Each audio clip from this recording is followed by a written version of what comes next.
como que la diferencia entre mi vida y la vida de Elías es como así de grande, y no es así. Miren lo que la palabra de Dios nos dice a nosotros el día de hoy. Santiago 5:17 dice las escrituras así: Elías era hombre sujeto a pasiones semejantes a las nuestras. Lo primero, la palabra de Dios presenta la humanidad de este hombre. Las mismas batallas que tú tienes, él tenía. Yo diría que una de las peores depresiones, al punto donde quería morir un hombre en la palabra de Dios, es escrito referente a este mismo hombre. Un día llamando fuego del cielo, el próximo día, ¿para qué estoy viviendo? ¿Alguna vez tú te has sentido de esa manera? ¿Alguna vez tú abres las escrituras, tú oras y dices, nada imposible para Dios? Y el próximo día dices, ¿para qué tratar? Y eso es lo que me anima referente a la palabra de Dios. Y eso es lo que me anima referente a lo que tú estás pasando en tu vida. Que si Dios contestó las oraciones de Elías, Dios también puede contestar tus oraciones el día de hoy. Y por eso es que digo referente a esto de lo que vamos a hablar el día de hoy. La salvación, la ayuda que tú estás buscando no va a venir de afuera. Se encuentran en tus oraciones. Por mucha de mi vida, y no tengo tiempo para entrar en todo, pero nací en el hogar de una madre soltera. Cuando teníamos 8 años, mi mamá se mudó a México para cuidar de mi abuelita, quien tenía cáncer. Después de un año, mi abuelita falleció. Mi hermano y yo nos regresamos a Los Ángeles. Después de unos años de vivir con mi hermana, vivimos con un primo nuestro que era mayor de edad.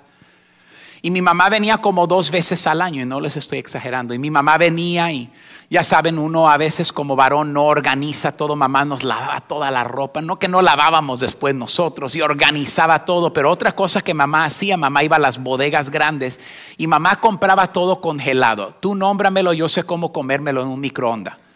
Mi mamá compraba sándwiches congelados, burritos congelados, pancakes, no se los recomiendo, ¿verdad? Congelados. Y mamá todo lo dejaba ya organizado en el congelador hasta que nos durara. Ahora les quiero hacer una pregunta. Hay mucho niño el día de hoy que no come si mamá no lo saca del refrigerador, si mamá no lo cocina y si mamá no lo corta. No lo comen. Yo no tenía esa opción. Mamá ya había hecho su trabajo de comprarlo, de meterlo a la casa. Si yo no lo sacaba del refrigerador, si yo no prendía la estufa y abría la lata, si yo no lo sacaba, si yo no lo metía a la tostadora, yo me iba a morir de hambre. ¿Mi mamá era mala madre? No.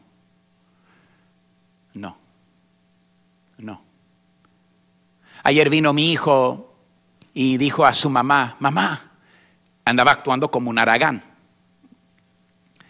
Dice, mamá, plánchame la camisa para la iglesia mañana, porque una de las cosas que tienen que hacer es su diligencia de planchar su ropa. Yo empecé a lavar mi ropa, a planchar ropa cuando yo tenía 8 años de edad, porque mi hermana tenía 6 hijos y llegué a su casa y mi mamá siempre me había lavado y planchado. Y mi hermana dijo, hijo, te voy a llevar a usar la lavadora. Así se lava la ropa blanca, así se lava la ropa de color, así se tiende afuera, así se dobla la ropa. Si no tienes ropa es porque tú no la has lavado. Y llevé a mi hijo y le dije, no, Jacob, le dije, tú ya estás grande, hijo. Tú tienes que planchar. Y saqué la plancha y me metí de regreso a la recámara y mi esposa dijo lo siguiente, Freddy, yo ya le he enseñado a planchar a Jacob. Le dije, sí, pero de hoy en adelante, yo tomé como media hora con él, jamás él puede decir que yo no le enseñé a planchar. So déjame ponértelo de esta manera el día de hoy. Tú dices que no tienes, porque tú quieres que Dios lo saque del refrigerador, Dios te lo caliente, Dios te lo corte, Dios te lo sirva. Y vente para acá, mimicito, el día de hoy y yo te lo voy a dar. Vente para acá el avioncito.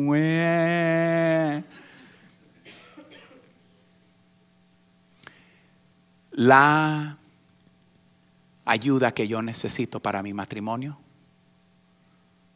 está a una oración de distancia.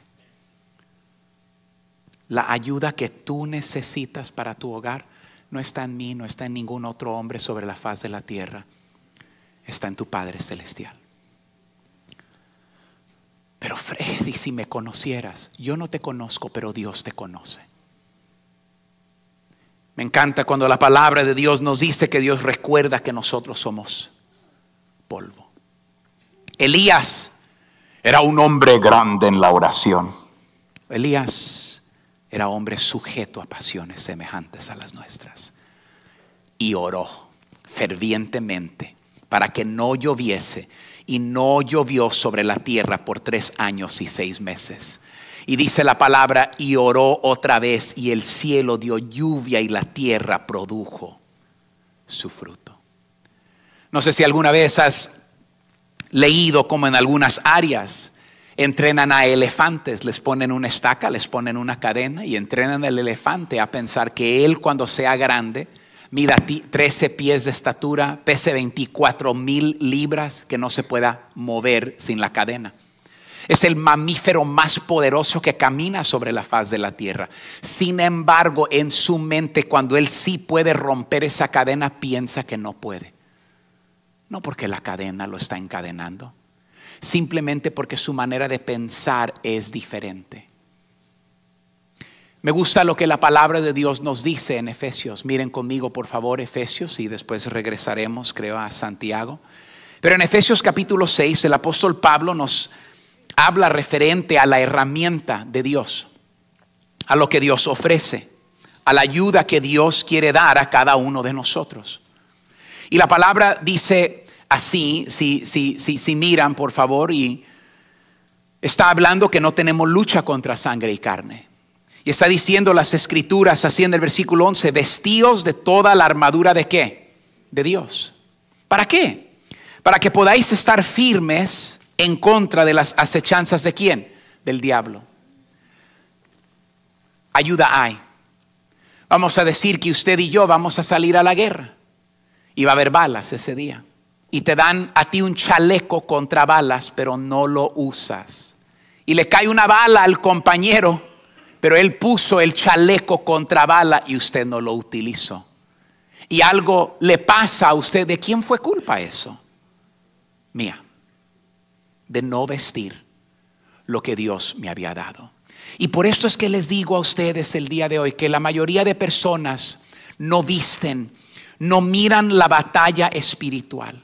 No miran que muchas veces la ayuda que yo necesito para mi situación, la ayuda que yo tanto necesito para mi matrimonio, la ayuda que yo tanto necesito para mis hijos, la ayuda que yo tanto necesito para mi economía, la ayuda que yo tanto necesito para mi bienestar espiritual, ya lo tengo.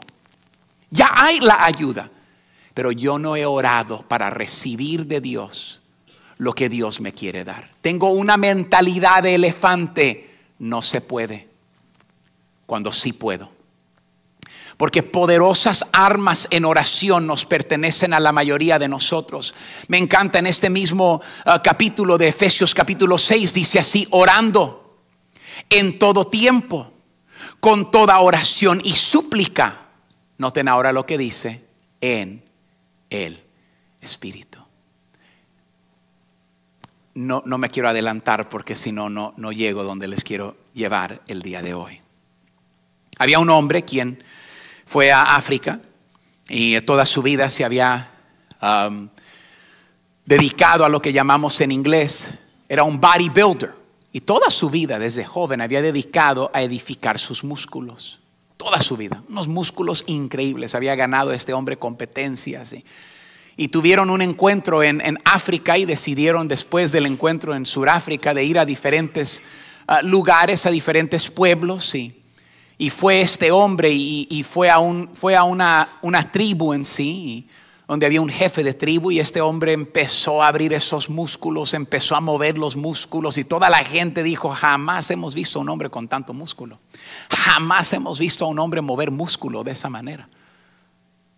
Y después el jefe de ese pueblo se le acercó al hombre y le dice: oye, dice, estoy bien impresionado. Dice: jamás he visto músculos como tus músculos. Dice: jamás he visto músculos moverse de esa manera. Y le hizo una pregunta y dijo: ¿qué más haces con tus músculos?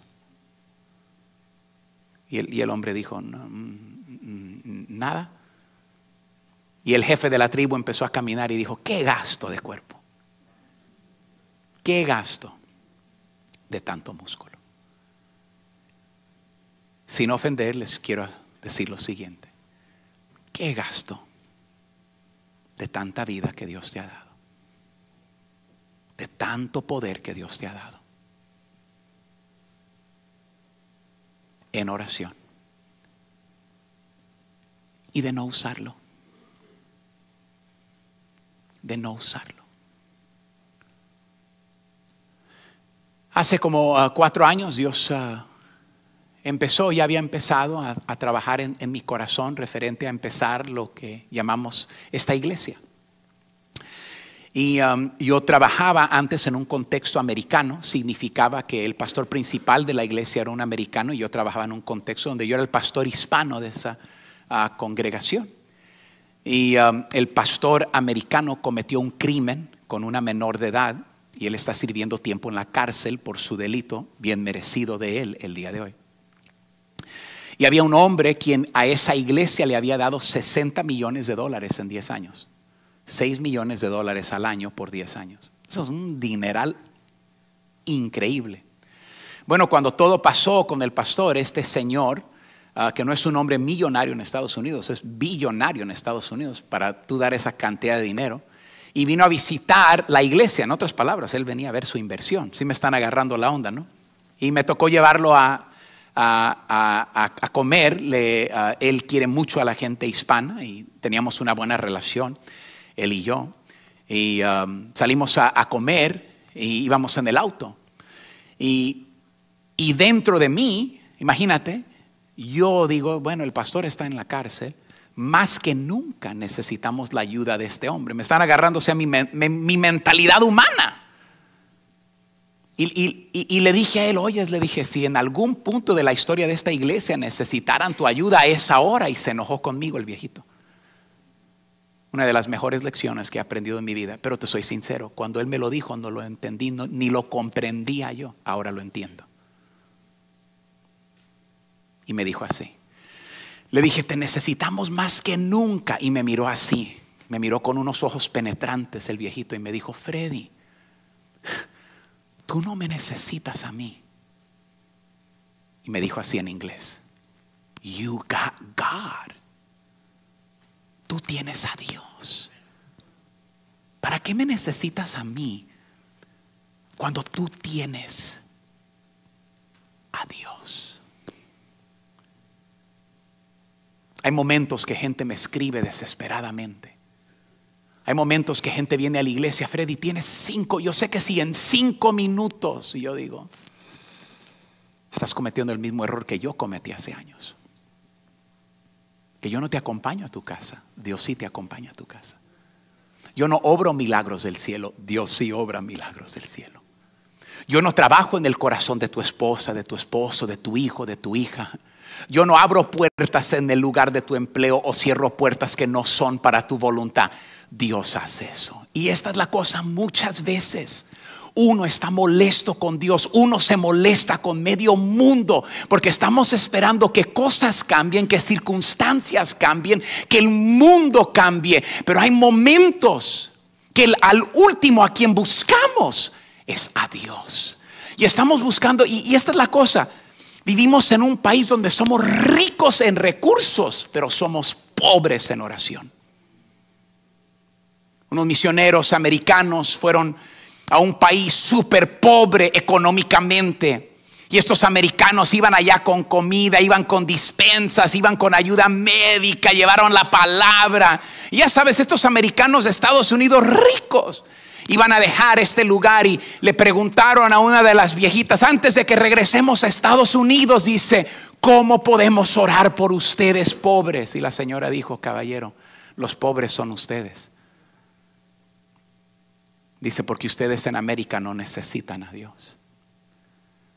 Dice, y nosotros tenemos que depender de Dios diariamente.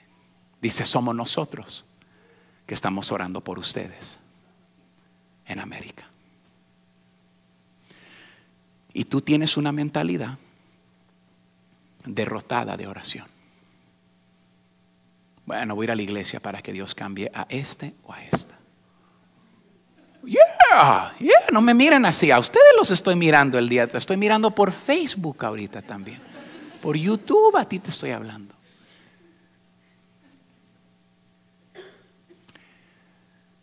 Y creo que a veces no agarramos la onda, que todo lo que Dios permite es para llevarnos a Él, para traernos a su presencia. Y Dios no quiere cambiar tu situación. Dios quiere cambiar tu corazón. Y eso es lo que les quiero hablar el día de hoy. Porque muchas veces la salvación que tú estás buscando en alguien más jamás va a venir. Porque la ayuda que tú necesitas, la arma de la oración, está sobre tus rodillas. Y hay respuestas y puertas que solamente se abren. No a través de las oraciones de tu madre, no a través de las oraciones de un pastor, no a través de las oraciones de tu esposo, tu esposa, tus hijos. Hay cosas que Dios solamente va a abrir, que tienen tu nombre, y Dios está esperando tu voz, y la voz de nadie más va a abrir eso en la tierra. Cuando los apóstoles fueron al Señor Jesucristo y le dijeron: Señor, enséñanos a orar, ¿recuerdan la oración? El Padre nuestro, Cristo dice: no uséis vanas repeticiones, pero es un patrón, es un ejemplo, es cómo debemos orar. Y una de las cosas en el Padre nuestro que el Señor Jesucristo dice es: Padre nuestro que estás ¿dónde? En los cielos. Hágase que tu voluntad, que ya está escrita ¿dónde? En el cielo. Ábrase ¿dónde? Aquí en la tierra. Orar no es forzar a Dios. Orar no es manipular a Dios. Dios jamás va a contestar una oración que no esté dentro de su voluntad. Y esto es lo que nos desanima mucho en oración, que pedimos, pero pedimos mal. Pedimos, dice Santiago en el libro, el capítulo 4, para gastar en nuestros ¿qué? Deleites. Oramos de esta manera: truénatelo, Señor. Échatelo, Señor. Que sufra como yo he sufrido, Señor. Dame ese trabajo, Señor. Te lo juro. Ay, Freddy, pastor, tengo una demanda ahorita, pastor. Tengo una demanda. Pastor, si me gano la demanda, pastor, ya le he jurado a Diosito bonito que le voy a dar tanto a la iglesia, pastor. ¿Algunos de ustedes alguna vez han escuchado o han dicho eso? Sean honestos, alcen la mano, por favor. Y yo digo: si ni los 5 pesos que tienes en la bolsa le puedes dar a Dios, ¿tú crees que le vas a dar miles de dólares a Dios? No. Así no trabaja. Y esta es la cosa. Dios quiere escuchar tu voz.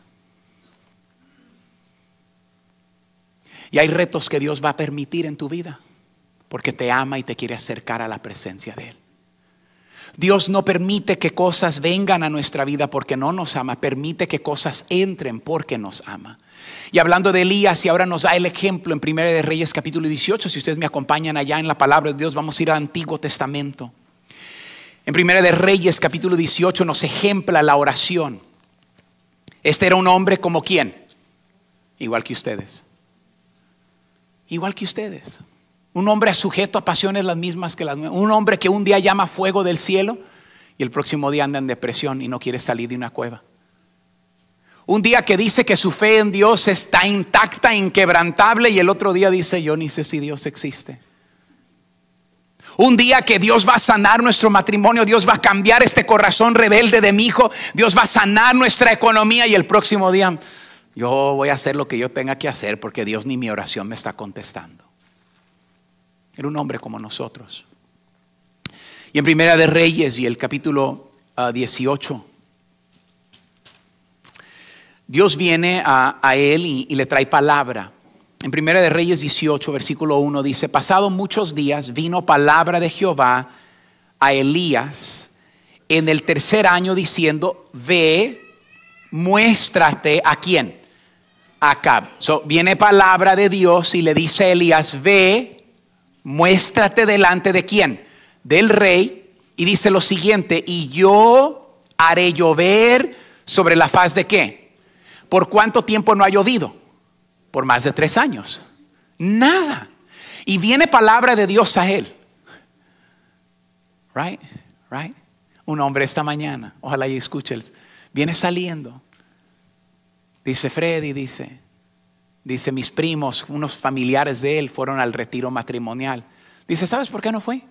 Le digo, no sé, cuéntame. Dice, porque yo les dije a ellos, ¿tú crees que en 2 días? Dice, ¿tú crees que en 2 días Dios va a cambiar 20 años de matrimonio? Dice, ¿tú qué crees? Y sonreía así como me gusta sonreír, ¿verdad? Y le dije a él, ¿quieres saber mi honesta opinión? Dice, sí. Dice, por eso te estoy preguntando. Le dije, ok, gracias. Le dije, caballero, la batalla más grande tú ya la ganaste. Dice, dice, yo he mirado tus videos y a mí no me gustan. Pero después miré uno que me gustó.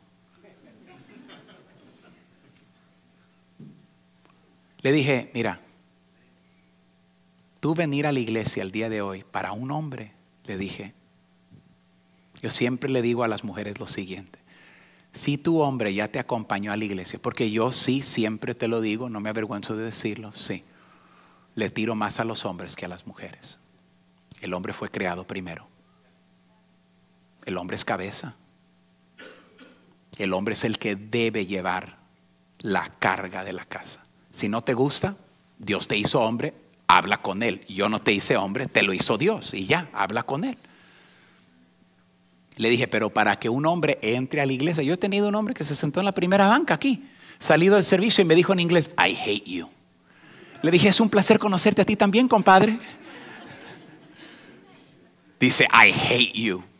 Dice, mi esposa me manda todos tus videos, yo soy de Texas, donde nos tragamos a pastores como tú de desayuno. No dijo eso, pero lo estoy exagerando un poco el día de hoy. Y dice, I hate you. Dice, estoy trabajando aquí cerca. Dice, estoy teniendo problemas matrimoniales. Dice, mi esposa me manda todos tus videos. Dice, ya estoy harto, dice, con Freddy de Anda. Me dice, I hate you. Y le dije, I love you. Te amo, le dije. Y le dije así. Le dije, nada más que mis respetos para un hombre que sea suficientemente grande para humillarse y venir a mi iglesia y escucharme predicar en persona. Yo le dije a él, eso me dice mucho acerca de tu carácter y quién tú verdaderamente eres.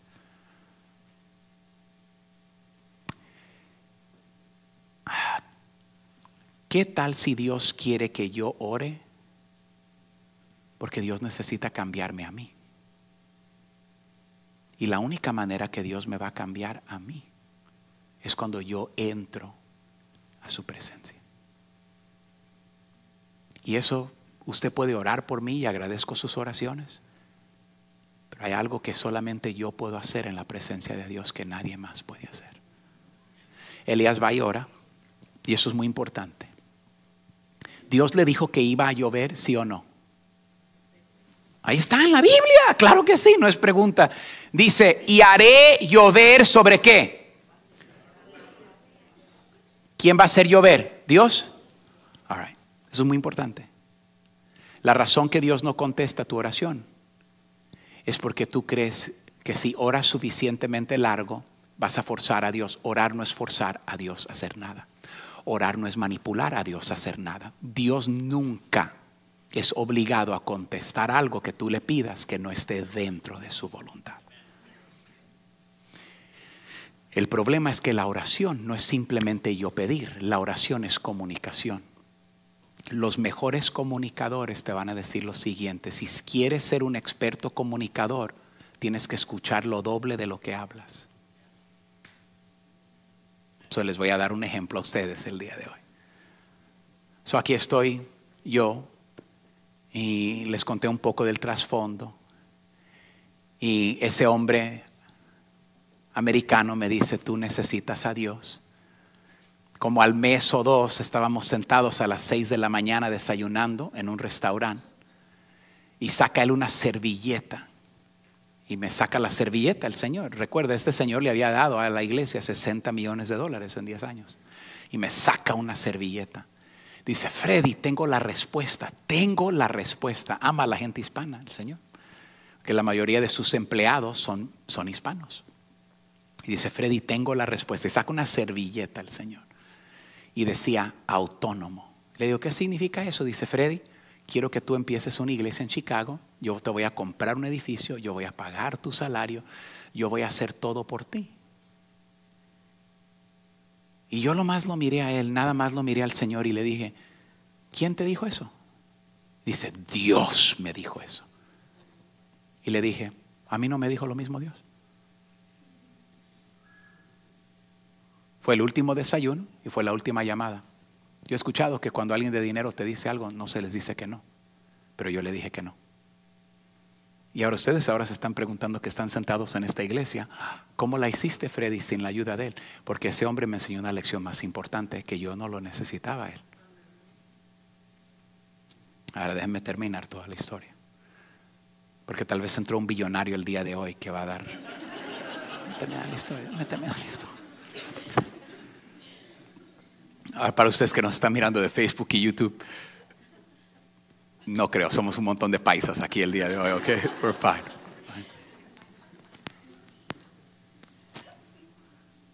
La mayoría de mi vida me crié sin mis padres. Que muchos le llamarían a eso una desventaja. El problema es que yo siempre lo miré como una desventaja también. Pero ahora que soy grande lo miro, perdonen la expresión, como que tuve una ventaja. Porque cuando yo tenía necesidades no podía pedirle a mis padres. Tuve que aprender a escuchar la voz de Dios desde una edad temprana. Y tuve que aprender a orar para que Dios supliera mis necesidades de acuerdo a sus riquezas en gloria desde una edad temprana. Y aquí estoy yo y le digo no al Señor porque el Espíritu de Dios no había movido en mí. No me había pedido que recibiera ayuda de Él. No me había pedido, y les voy a decir algo a ustedes que no se lo dije a él ese día, pero se los voy a decir a ustedes. Yo vi como mi pastor, quien era mi patrón, era mi pastor, el americano, quien ahora está en la cárcel, llegó a un punto en su ministerio donde él dependió más del cheque de $500,000 que iba a llegar que de Dios.